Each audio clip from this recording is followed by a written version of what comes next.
Donc bonjour, on va se présenter. Donc désolé pour ma voix, j'aurais dû dormir avec des chaussettes cette nuit. Et puis j'ai pas gagné celle du quiz. Tony Emery, je suis ingénieur SIG donc à la communauté de communes du Pays Réuni d'Orange. Et donc mon collègue.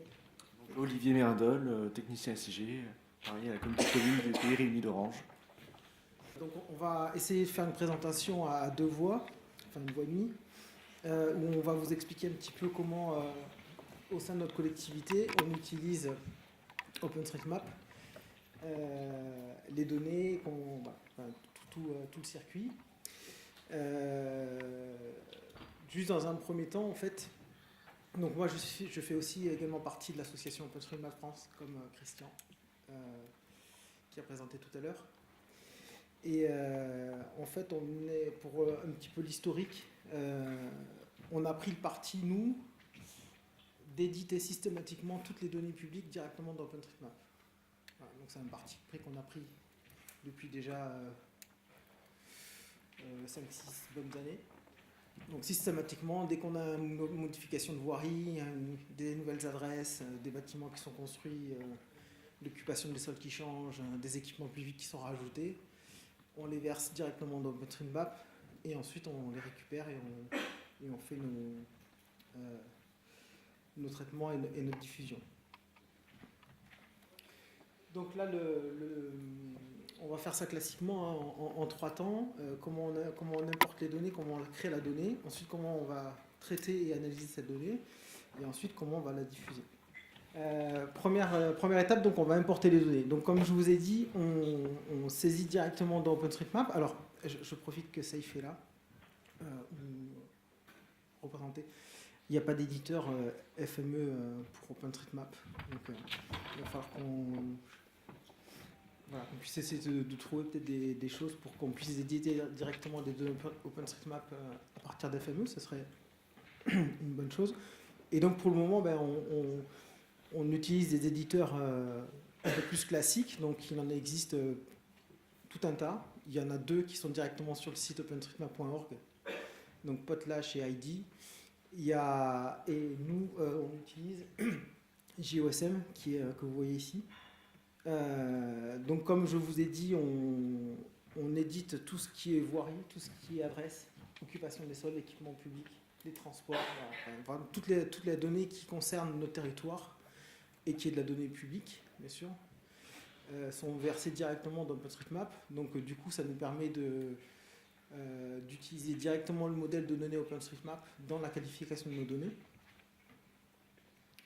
Donc on passe par JOSM pour ça. Et ensuite, on va récupérer toutes ces données tous les soirs via des scripts et notamment par des requêtes Overpass Turbo. Est-ce que si ça vous parle?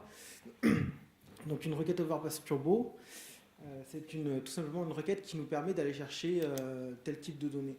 Donc je veux récupérer par exemple toutes les écoles sur mon territoire ou toute ma voirie, etc. Donc on va passer par des requêtes Overpass Turbo. Donc c'est des URL qu'on lance et en retour on a un fichier qu'on appelle un fichier planète et qu'on peut exploiter derrière dans nos systèmes. Et pour cela, on utilise un transformer dans FME qui s'appelle OSM Downloader. Donc ça, je vous montre vite fait, c'est le script d'import, donc c'est un batch tout bête, pour lequel on va aller appeler différents projets FME. Donc là, vous avez les 2 premiers. Le premier qui c'est celui que vous voyez en haut, là, OSM Import All Data, qui va venir récupérer toutes les données dans l'emprise de la CCPRO. Et ensuite, on va voir toute une série de traitements qui va aller ranger les données, puisqu'en fait, on récupère tout dans un bloc, et après, il faut les ranger dans des thématiques. Donc ça, c'est les scripts suivants. Et au milieu, on a rajouté quand même des petits contrôles, parce qu'on s'est aperçu que de temps en temps, le traitement de l'import se passait mal, les données n'étaient pas revenues, et du coup, ça nous écrasait les bases. Donc avant de continuer le traitement, on s'est dit, si la table n'est pas remplie, on arrête le traitement pour éviter de tout casser derrière. Donc le premier script ressemble à ça. On a donc notre étendue qui contient donc le territoire de la CCPRO. Et ensuite, on a nos différents downloaders. Donc on en a 6 parce que les emprises, il faut pas... Dans OpenStreetMap, il ne faut pas chercher à télécharger forcément toutes les données parce que sinon, comme c'est du web, c'est un peu compliqué, on risque d'avoir des erreurs. Et donc du coup, on découpe nos imports en 6. Donc on a un quadrillage, voilà, c'est des 15e de degré à chaque fois. Et donc on se retrouve avec 6 fichiers, donc c'est des fichiers planètes. Et à l'intérieur du OSM Downloader, alors c'est pas moi qui l'ai développé, mais voilà, je vous présente un petit peu comment il est fait à l'intérieur, où effectivement on a la partie où on va, le HTTP caller, là c'est la partie où on va générer l'URL de la requête Overpass Turbo qui va vous permettre d'importer les données. Un petit peu en détail, est-ce que c'est une requête Overpass Turbo, pardon. Donc vous allez sur le site internet, vous avez là-haut, et ça ressemble à ça en fait.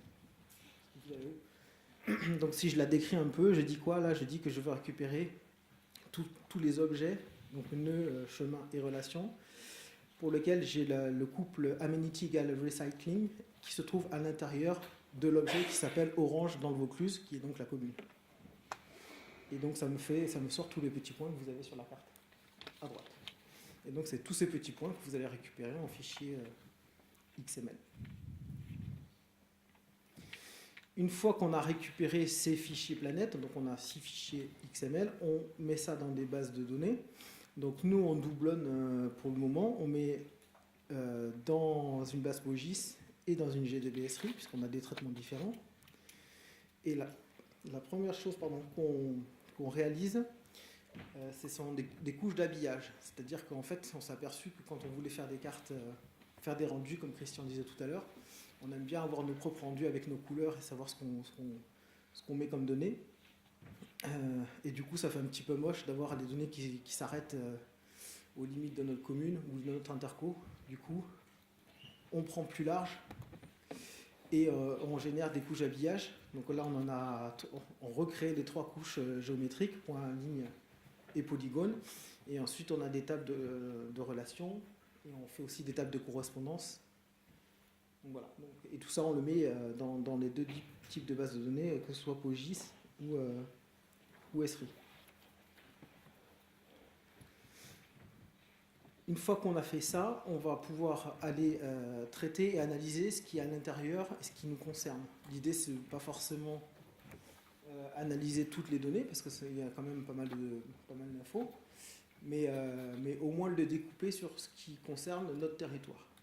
Donc là, je vous présente un petit peu de manière chronologique, mais en fait, il faut savoir que tous ces traitements s'imbriquent. C'est pas forcément dans cet ordre-là que ça se passe.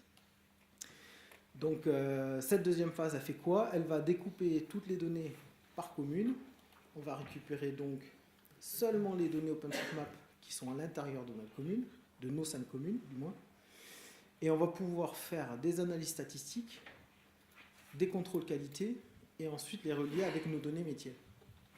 Alors les analyses statistiques, c'est pourquoi? C'est pour nous juste savoir un petit peu ce qu'on a comme information sur notre territoire, combien on a d'objets, combien on a de voies, combien on a, etc.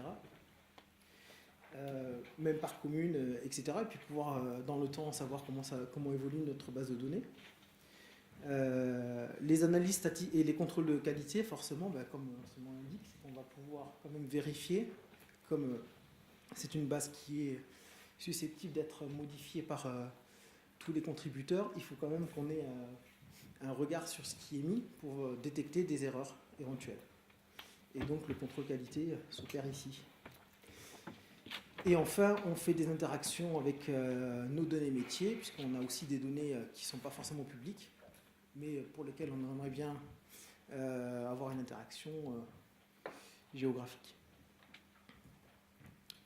Donc ça, c'est la deuxième partie du script que je vous ai présenté précédemment. Et en fait, là, vous voyez qu'il y a plusieurs, donc 3, 4, 5, 6, 7, 8, 9. Donc ça, c'est tous les projets FME qui sont lancés les uns derrière les autres. et qui sont des projets, là pour le coup, thématiques. Donc le tout premier listing data, lui, va, comme son nom l'indique, voir tout ce qu'il y a dedans et nous dire. Et ensuite, on a un traitement pour les relations, un traitement pour la voirie, un traitement pour l'occupation des sols, un traitement pour tout ce qui est activité, équipement, etc. Donc, pour illustrer un petit peu le découpage à la donnée, en fait, on est là-dessus. Donc, on a bien nos limites de communes. Et puis, donc, on garde les objets verts. Et puis, les rouges, on les sort du traitement. Et du coup, l'analyse, ça nous génère des fichiers en CSV qu'on va pouvoir ensuite analyser. Et là, l'exemple qu'on a, c'est que, si vous regardez bien, on a 1 million de nœuds qui ont été importés dans le traitement, mais qui ne sont pas dans la CCPRO. Donc ça, c'est inutile de vous dire que quand on veut faire des traitements, si on peut éviter de faire un traitement sur 1 million de nœuds, ça serait pas mal. On a quand même 13 000 doublons, puisqu'en fait, quand on va récupérer des dalles, je vous ai dit tout à l'heure, on a 6 fichiers. Donc forcément, on a des données qui sont communes à plusieurs dalles. Donc à un moment donné, il va falloir enlever ces doublons-là. Donc on a 13 000 nœuds qu'on a supprimés, 323 en chemin, donc ligne. On supprime tout ce qui n'est pas dans la CCPRO. On a aussi beaucoup d'objets qui n'ont pas de clé, notamment les nœuds des lignes. Voilà, tout ça, on l'enlève. Et au final, dans notre traitement, vous avez les lignes qui sont en verte. Tous les traitements qui vont venir derrière ne se font plus que sur les 24 000 nœuds, 45 000 chemins et 1600 relations. Donc voilà, on est passé d'à peu près 2 millions de nœuds, 2 millions d'objets qu'on a récupérés tous les soirs à un traitement qui se fera sur 5, 6, 7, on va dire 70, 80 000 nœuds. Donc on a fait quand même pas mal d'économies là-dessus. Et je te passe. Alors, du coup, on arrive au dernier traitement avant vraiment la diffusion de la donnée. Mais alors, au départ, Tony disait qu'on contribuait beaucoup au niveau de la CCPRO dans OpenStreetMap. On récupère la donnée, mais avant de la diffuser, l'utiliser vraiment en tant que fond de plan, en tant que carte, etc., à ce moment-là, on stocke encore dans les bases de données. Et avec des jointures, on compare les bases de données internes, comme la voirie, l'occupation du sol, les équipements publics, et les données disponibles sur OSM. Et on fait une interaction qui en fait enrichit nos bases de données. S'il manque des objets métiers ou si la précision si la donnée est plus précise dans OSM qu'en interne, que les services ont pu créer comme données, on enrichit l'OSM et inversement. Donc déjà, c'est une interaction qui enrichit OSM si nos données métiers sont plus précises et inversement.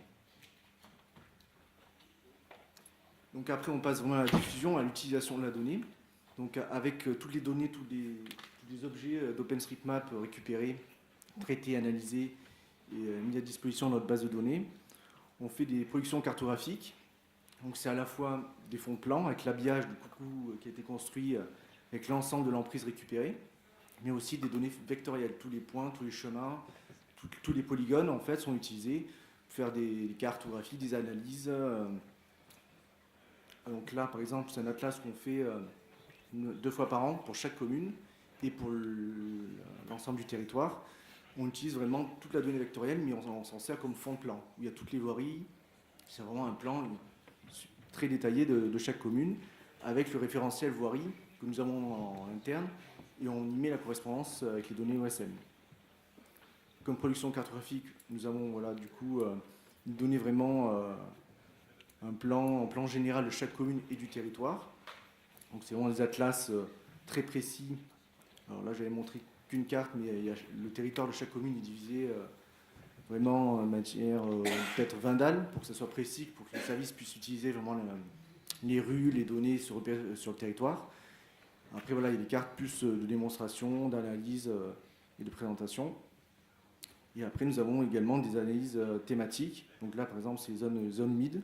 Nous avons récupéré la donnée dans les services, via des sources externes.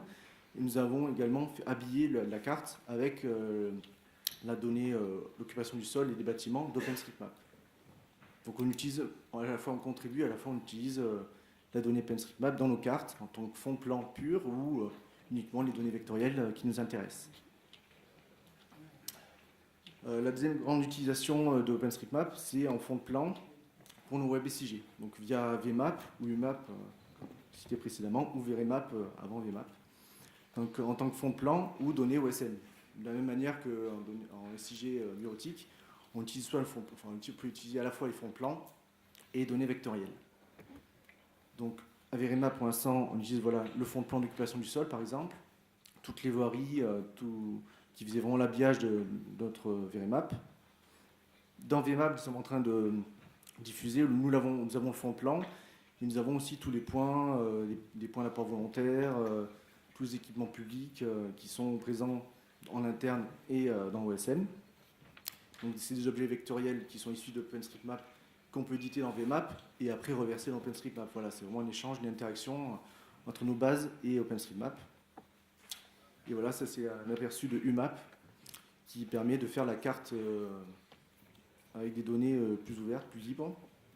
VMAP va rester en interne au moins au début, alors qu'UMAP est disponible pour tous les citoyens.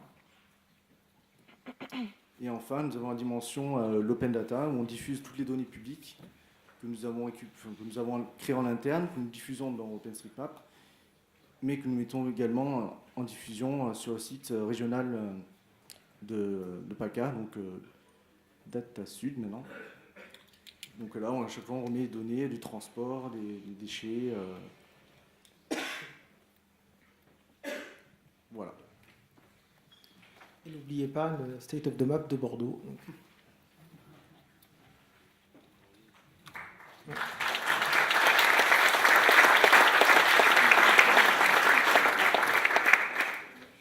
J'avais un peu plusieurs questions, des questions un peu plus techniques ou des questions un peu plus larges. Au niveau technique, déjà, vous dites que vous recontribuez dans OpenStreetMap, mais du coup, vous refaites de la saisie manuelle via GeoSM pour tout, en fait. C'est-à-dire par exemple, on voyait les points d'apport volontaires, par exemple, tout à l'heure. Je pense que c'est pas vous qui mettez à jour les points d'apport volontaires, c'est le service. Ouais, après ça. Alors, tout dépend des thématiques, des métiers, etc. Et de qui a l'info, si c'est la commune ou si c'est l'interco. Allez, si je vous donne deux exemples, on reçoit par exemple des communes les dénominations de voirie ou les arrêtés de lotir avec la numérotation de voirie. Donc ça, c'est dès qu'on les reçoit, donc on a un plan papier où on reçoit, ça dépend des communes, on reçoit un peu tout et n'importe quoi. Et donc du coup, on met ça directement dans OpenStreetMap. Tout ce qui est création de voirie, ça c'est compétence CCPRO, donc en général, normalement, on est au courant. Pareil pour les points d'apport volontaires, on a mis en place des circuits avec les services, parce que ça, c'est des choses qui bougent beaucoup. Donc en fait, on leur dit, quand vous modifiez ou vous rajoutez un bac, vous allez sur place, vous prenez une petite photo de l'environnement pour qu'on sache où on la positionne, et on récupère un mail avec une photo, toutes les infos, est-ce qu'il faut mettre du verre, du papier, du machin. Et pareil, on alimente JOSM. Et donc c'est vous, en tant que service SCG, et qui réalimentez tout ça. Exactement. Vous avez de ce que ça peut prendre en termes de temps Non, c'est très mineur. Parce que on a des informes, c'est par vague, mais c'est mineur, quoi. On reçoit un jour une commune qui nous envoie un mail. Il n'y a pas de... En fait, ce qui nous a pris du temps avant, c'était de construire la donnée dans OpenStreetMap. Donc ça nous a pris 3-4 ans, le temps de tout mettre, de créer un référentiel de voirie, puisqu'on n'avait rien en interne. Donc là, on a vraiment le package complet. Maintenant, c'est de la mission quotidienne. C'est-à-dire, pendant une semaine, on va avoir 3-4 modifications à faire. C'est rapide, ça prend pas beaucoup de temps. Et voilà. Oui, parce que nous, on le fait pour les voies déjà. Pour les voies, ouais. On le fait sur notre territoire. Et c'est vrai qu'on avait quelqu'un qui était dédié sur référentiel adresse jusqu'à la fin de l'année dernière, qui était à mi-temps chez nous, donc ça se passait bien. depuis qu'elle est plus là, ça devient ce qui est long, c'est dégager vraiment le temps, ne serait-ce que pour créer des voies, parce qu'en fait, on a d'autres choses. Il y a d'autres choses à faire.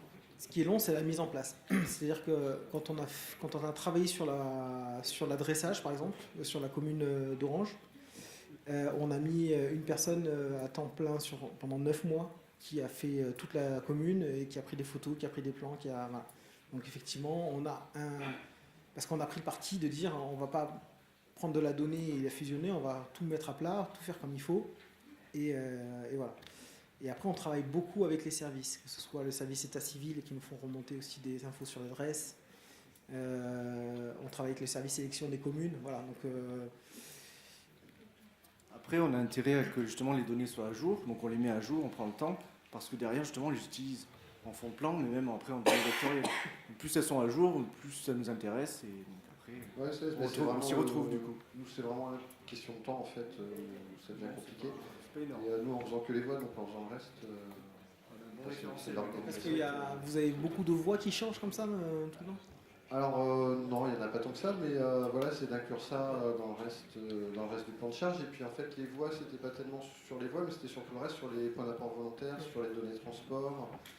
Voilà, parce qu'il y a un peu une problématique sur certaines données dans OpenStreetMap. Après, voilà, c'est de la contribution. Donc sur de la voie, effectivement, tout le monde peut contribuer. Sur des lignes de bus, par exemple, on est sur des choses qui sont un peu plus complexes parce que c'est vrai que des lignes de bus, elles sont définies par l'entité qui gère les bus. Donc nous, on récupère ces données-là, on a ces données-là en SIG. Après, de les ressaisir entièrement dans OpenStreetMap, aujourd'hui, on n'a clairement pas le temps. C'est vrai que nous, on avait... Sur notre territoire, personne d'autre l'a fait et on est toujours sur des données sur les transports, sur les bus qui ne sont pas à jour, en fait. Et c'est vrai qu'il n'y a pas forcément de moyen d'intégrer en masse les données, en fait. Nous, il faut savoir que quand je suis arrivé en 2007, on n'avait rien. Donc déjà, c'est plus facile. Ça, c'est quelque chose que je dis souvent. C'était plus facile pour nous d'aller dans OpenStreetMap, sachant qu'on n'avait rien. Donc après, je peux comprendre effectivement quand on a quelque chose, c'est un peu compliqué. Après, c'est toujours pareil. C'est la mise en œuvre du projet qui est un peu longue parce qu'il faut... il y a beaucoup de travail de confrontation de bases de données pour savoir qu'est-ce qui existe, qu'est-ce qui est vrai, qu'est-ce qui est encore... qu'est-ce qui est précis, qu'est-ce qui ne l'est pas, etc. Et après, là, on arrive dans une phase où finalement la mise à jour des données ne prend pas tant que ça. Et du coup, c'était mon autre question, c'était sur tout ce projet-là. En fait, c'était quoi, une volonté du service SIG? Vous avez été porté par des directeurs, par des élus, où il y a une réelle conscience au sein de la collectivité, ou vous avez fait ça un peu en sous-main C'est un petit peu ce que je disais, c'est-à-dire qu'en fait, moi, quand je suis arrivé en 2007, on n'avait pas de SIG, donc il a fallu mettre en place ça. Et ça faisait partie des choses que...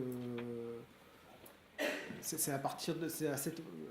Christian disait tout à l'heure, OpenStreetMap, ça a décollé à peu près en 2008. Donc nous, on a mis, pareil, je pense en 2011, on a commencé un petit peu à s'intéresser et à vraiment se mettre sur le projet. Et voilà, après, ça fait partie... moi, j'étais responsable du SIG, donc finalement, c'est moi qui pilotais le projet. Donc après, non, on n'a pas eu de commande particulière, si ce n'est que fallait le faire, et donc on a pris cette voie-là.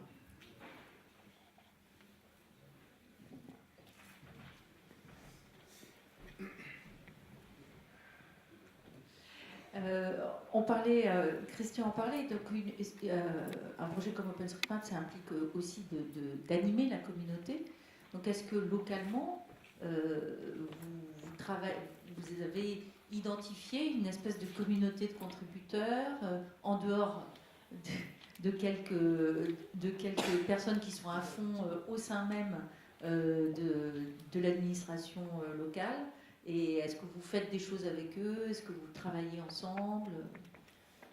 Moi, c'est vrai, dans la région, on est assez actif. Moi, je participe pas mal à des réunions là-dessus. J'essaye de motiver un petit peu mes copains SIG, des communes, des collectivités voisines. Donc ça marche pas trop mal dans le Vaucluse. En même temps, on est une dizaine, donc on se connaît tous plus ou moins. Il y en a qui sont un peu plus réticents. Il y en a qui, dans la salle, là, par exemple, qui ne sont pas encore bien mis, mais on va les motiver pour le faire. Mais non, c'est plutôt bien accueilli, effectivement, ce projet. Et c'est vrai que, au moins, dans le sud-est, on sait que quand il faut un petit peu parler de ce projet, je peux apporter un petit peu des éléments.